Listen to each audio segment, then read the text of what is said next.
কোরআনে সিয়ামের আয়াত নাজিল করেছে, অর্থাৎ রোজার আয়াত নাজিল করেছে বিধায় আমরা সকলেই রোজা রাখি। কথা বলেন ঠিক কিনা? আল্লাহ তাআলা পবিত্র কোরআনে নামাজের আয়াত নাজিল করেছে, এজন্য আমরা নামাজ আদায় করি। আল্লাহ তাআলা পবিত্র কোরআনে আমাদেরকে হজ করার বিধান দিয়েছেন, এজন্য আমরা হজ করি। আল্লাহ তাআলা যাকাতের বিধান দিয়েছে, এজন্য আমরা যাকাত দেই।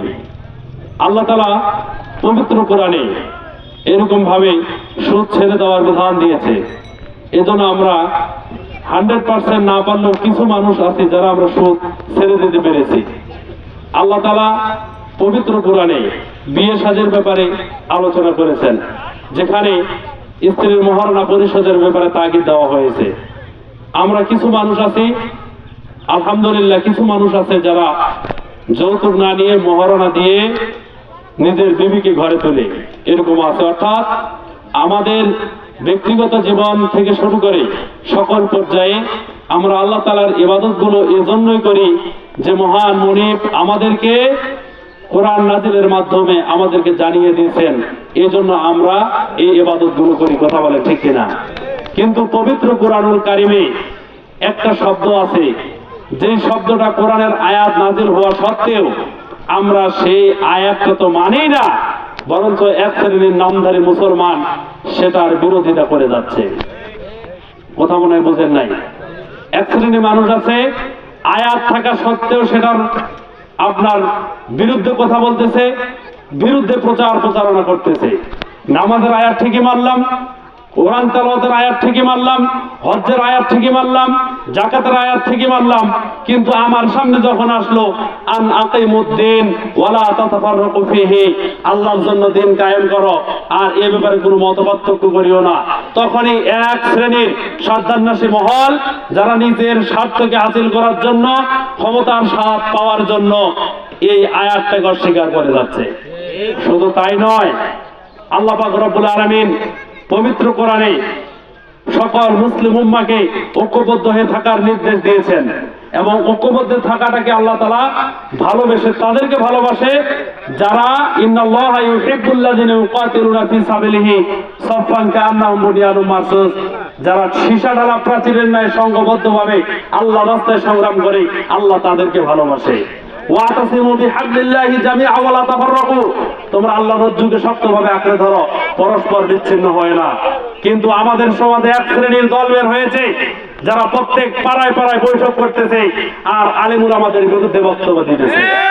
প্রত্যেক পাড়ায় পাড়ায় বৈঠক করতেছে আর আমাদের মা বোনদের তালিমের ব্যাপারে বিরূপ মন্তব্য করতেছে। প্রত্যেক পাড়ায় পাড়ায় বৈঠক দিতেছে আর মৌলবীদের বিরুদ্ধে কথা বলতেছে।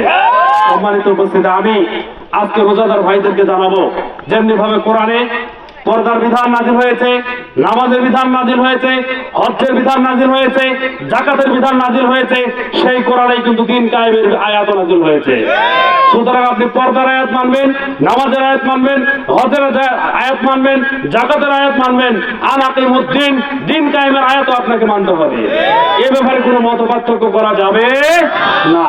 আল্লাহ পাক রব্বুল আলামিন আমাদের সকলকে দিন প্রতিষ্ঠার জন্য আল্লাহর এই জমিনে আল্লাহ দিন যেন আমরা প্রতিষ্ঠা করতে পারি, এই আন্দোলনে সকলকে শরীক হতে হবে। আর রমজান সেই শিক্ষাটাই দেয়, রমজান সেই শিক্ষাটা দেয়, কারণ একদল তাকওয়া পরিপূর্ণ ব্যক্তি দিয়ে আল্লাহ তাআলা আল্লাহর এই জমিন চালাতে চায়। তাকওয়াবান ব্যক্তি ছাড়া আল্লাহর জমিন পরিপূর্ণ, সম্পূর্ণ, নির্ভুলভাবে চালানো সম্ভব না। যারা আজকে কথার ফুলছড়ি ছুড়াচ্ছেন, আমরা তাদেরকে দেখেছি, তারাও দেশ পরিচালনা করেছিল। তাদের আপনার 5ই আগস্টের আগে যারা পরিচালনা করেছে তাদেরকেও দেখেছি, তার পূর্বে যারা পরিচালনা করেছে তাদেরকেও আমরা দেখেছি। বিনিময়ে আমরা কি পেয়েছি? স্বাধীনতার পর থেকে আজ পর্যন্ত যেই লোকটার দুঃখ ছিল, স্বাধীনতার পর থেকে দুঃখের বোঝা টানতে টানতে আজ পর্যন্ত তাকে দুঃখের বোঝা টানতে হচ্ছে। স্বাধীনতার পর থেকে আজ পর্যন্ত যেই ব্যক্তির অভাবী ছিল আজ পর্যন্ত সেই ব্যক্তির অভাবী থেকে গেল। ফলশ্রুতিতে আমরা কি দেখলাম, যারা জাতির উন্নতির নামে মঞ্চে বড় বড় বক্তব্য ফুটায় তাদের ব্যাংক ব্যালেন্স গুলো লম্বা হতেই আছে। তাদের শহরের বাড়ি, গ্রামের বাড়ি, এমনকি বেগম পাড়ায় পর্যন্ত তাদের বাড়ি তৈরি হয়ে যায়। জনগণের আর কোনো উন্নয়ন হয় না। জনগণের উন্নয়ন কি হবে, কিভাবে হবে? এটা রোজার মাধ্যমে হবে। আল্লাহ রাব্বুল আলামিন পবিত্র কোরআনে বলেছেন, ওয়া আন্নাহাল কুরআমানু ওয়াত্তাকাউ লা ফাতাহনা আলাইহিম বারাকাতিন মিনাস সামাই ওয়াল আরদ। যদি জনপদের লোকেরা ঈমানদার হতো আর যদি তাকওয়ার গুণাবলী অর্জন করত, তাহলে আসমান এবং জমিনের বরকতের দরজাসমূহ আমি খুলে দিতাম। সুবহানাল্লাহ। সুতরাং আগামীর উন্নয়নশীল একটি দেশ করতে হলে একদল তাকওয়াপূর্ণ ব্যক্তিদের প্রয়োজন। তাকওয়াবান লোক ছাড়া এই দেশের উন্নয়ন করা কখনোই সম্ভব নয়।